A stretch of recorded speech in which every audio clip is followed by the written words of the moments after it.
जागेची कमतरता ही आपल्या सगळ्यांची जी गैरसोय होते आहे ती मी बघतोय, परंतु सत्ता कारण काय असतं हे आपल्याला आजपर्यंत अनुभवायला पण मिळालं. जो मुख्य रस्ता होता त्याबाबतची परवानगी आपल्याला मिळाली नसल्यामुळे आपल्याला वेळेच्या अभावी या ठिकाणी कार्यक्रम घ्यावा लागला ताई, आदरणीय ताई त्यांना सांगू इच्छितो. आणि त्याच्यामुळे आज आपल्या सगळ्यांची या ठिकाणी गैरसोय होते, त्याबद्दल सर्वप्रथम मी आपल्या सगळ्यांची दिलगिरी व्यक्त करतो, आपल्या सगळ्यांची क्षमा मागतो. परंतु एवढ्या गरमीतही आपण सगळेजण 10:30 वाजेपासून सगळेजण बसून आहात, त्याबद्दल परत एकदा आपल्या सगळ्यांसमोर नतमस्तक होतो की आपण सगळ्यांनी आपला अमूल्य असा वेळ या ठिकाणी दिलात. आपल्या सगळ्यांचं परत एकदा मनपूर्वक स्वागत करतो. आजच्या कार्यक्रमाला ज्या आजच्या उद्घाटक म्हणून लाभलेल्या आहेत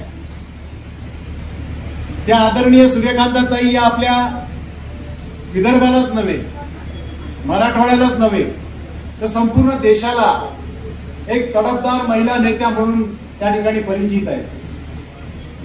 ताईंचं वास्तव्य जरी नांदेड येथे असलं, हिंगोली आणि हातगाव या ठिकाणी असलं, तरी ताईंची जन्मभूमी ही आपल्या जिल्ह्यातील उमरखेड आहे. आणि त्याच्यामुळे ताई या आमच्या जिल्ह्याच्या कन्या आहेत. आणि ताईंचं कार्यक्षेत्र हे मराठवाड्यामध्ये त्या ठिकाणी असल्यामुळे ताईंनी त्या ठिकाणी विविध सभागृहामध्ये काम करण्याचं काम त्या ठिकाणी केलेलं आहे. मग ते महाराष्ट्राच्या विधानसभेचं असेल, महाराष्ट्राच्या विधान परिषदेचं असेल, राज्यसभेचं असेल, लोकसभेचं असेल, आणि त्यासोबत केंद्रीय मंत्री या माध्यमातून आदरणीय ताईंनी जे कार्य केलेलं आहे त्या कार्याची दखल घेऊन आदरणीय शरद पवार साहेबांनी ताईंना स्वतःहून, जे साहेबांनी राष्ट्रवादी काँग्रेस पक्ष स्थापन केल्यानंतर ज्या कोणत्या प्रमुख व्यक्तींना स्वतःहून फोन करून पक्षामध्ये येण्याचं निमंत्रण दिलं, त्यामध्ये प्रामुख्याने सगळ्यात पहिलं नाव घ्यावं लागेल ते आदरणीय सूर्यकांताताई यांचं. ताईंचं कार्य हे आदरणीय साहेबांना सगळं माहित होतं. एवढी मोठी कर्तृत्ववान महिला त्या ठिकाणी भारतीय जनता पक्षामध्ये ज्या वेळेस त्यांनी काही ज्याला म्हणतो पक्षावरच्या नाराजीतून ज्यावेळेस प्रवेश घेतला, त्यानंतर खऱ्या अर्थाने त्यांची कदर त्या पक्षाने करायला पाहिजे होती. ताईंचा उपयोग, ताई काय कोणत्या प्रकारचे रिसोर्स पर्सन आहेत याची जाणीव तिथल्या नेत्यांना झाली नाही. आणि त्याच्यामुळे त्यांनी ताईंना त्या ठिकाणी ज्यावेळेस कुठल्याही प्रकारच्या सभांमध्ये ज्यावेळेस बोलू दिलं नाही, ताईंचं मुख्य शस्त्र जे आहे ते वाक्चातुर्य.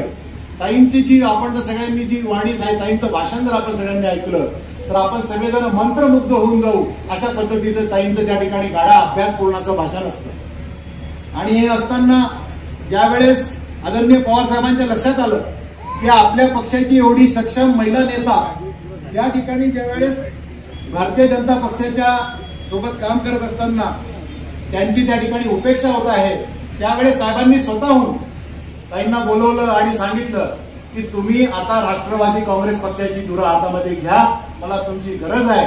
आणि म्हणून ताईंनी साहेबांच्या हाकेला ओ देऊन एखाद्या नेत्याच्या प्रवेशाकरिता आदरणीय पवार साहेबांनी 3.5 तास देणं ही काही जोक नाही.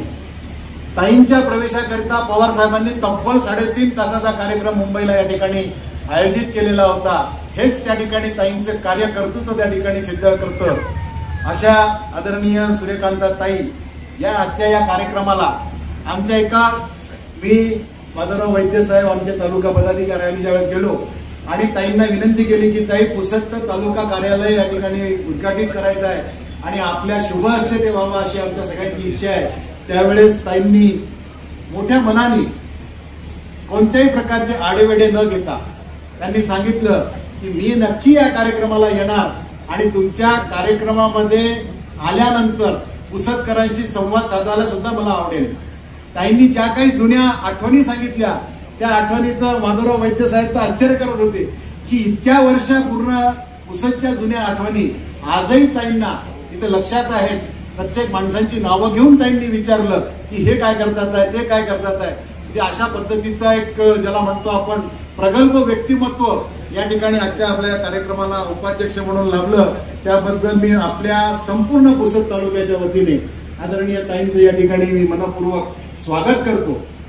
त्याचसोबत आजच्या या कार्यक्रमाच्या संदर्भात थोडं सांगायचं झालं तर पुसद तालुक्याच्या संदर्भामध्ये विकासात्मक बाबीच्या संदर्भामध्ये सगळ्या लोकांना कोणाच्या तरी घरी जाणं हे कुठेतरी त्या ठिकाणी अवघडल्यासारखं व्हायचं आणि त्याच्यामुळे जनसामान्यांना स्वतःचं एक व्यासपीठ असावं, त्यांना त्यांचे प्रश्न मांडण्याकरता हक्काचं एखादं कार्यालय असावं, अशी त्या ठिकाणी जी काही संकल्पना जी आहे ती संकल्पना आदरणीय शरदचंद्र पवार साहेबांनी, आदरणीय जयंतराव पाटील साहेबांनी, आदरणीय सुप्रियाताईंनी आणि अनिल देशमुख साहेबांनी मांडली आणि त्यांनी आदेश दिले की आपण सगळ्या जिल्ह्याच्या ठिकाणी, सगळ्या तालुक्याच्या ठिकाणी राष्ट्रवादी काँग्रेस पक्षाचं कार्यालय हे त्या ठिकाणी उघडावं, जेणेकरून प्रत्येक माणसाला त्या ठिकाणी येऊन त्याचं गाऱ्हाणं तिथं मांडता येईल.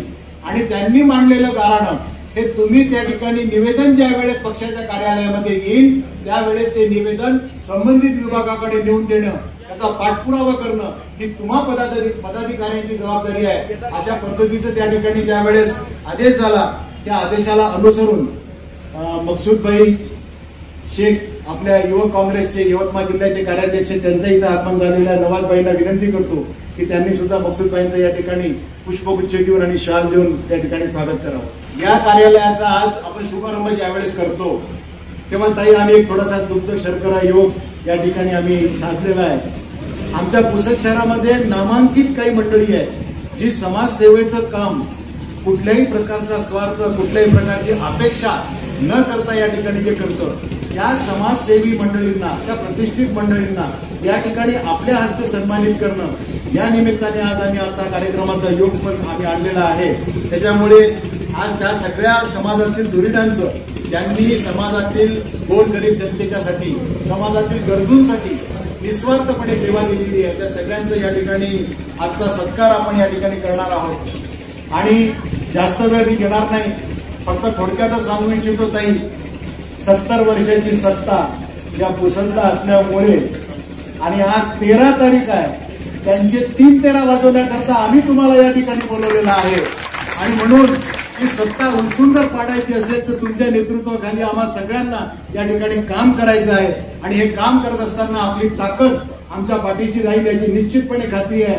आज महाविकास आघाडीचे आमचे शिवसेना, उद्धव बाळासाहेब ठाकरे पक्षाचे, भारतीय राष्ट्रीय काँग्रेस पक्ष, ताई इथे आपल्याला महाविकास आघाडी इतकी भक्कम दिसेल की प्रत्येक उमेदवार हा स्वतःला, म्हणजे प्रत्येक पक्षाचा पदाधिकारी हा स्वतःला उमेदवार या ठिकाणी समजेल आणि महाविकास आघाडीचा उमेदवार निवडून आणण्यासाठी निश्चितपणे काम करतील अशी मी या सगळ्या पदाधिकाऱ्यांतर्फे या ठिकाणी आपल्याला ग्वाही देतो. जास्त आपल्या सगळ्यांचा वेळ घेणार नाही. आपण सगळेजण या ठिकाणी आलात, आपल्या सगळ्यांचं हक्काचं व्यासपीठ इथं उघडलेलं आहे. आपण सगळ्यांनी केव्हाही सकाळी 7 वाजेपासून रात्री 10 वाजेपर्यंत हे कार्यालय आपल्या सगळ्यांच्या सेवेमध्ये या ठिकाणी राहणार आहे. आपण सगळ्यांनी याचा लाभ घ्यावा अशी विनंती मी आपल्या सगळ्यांना करतो आणि माझे 2 शब्द संपवितो. जय हिंद, जय महाराष्ट्र, जय राष्ट्रवादी.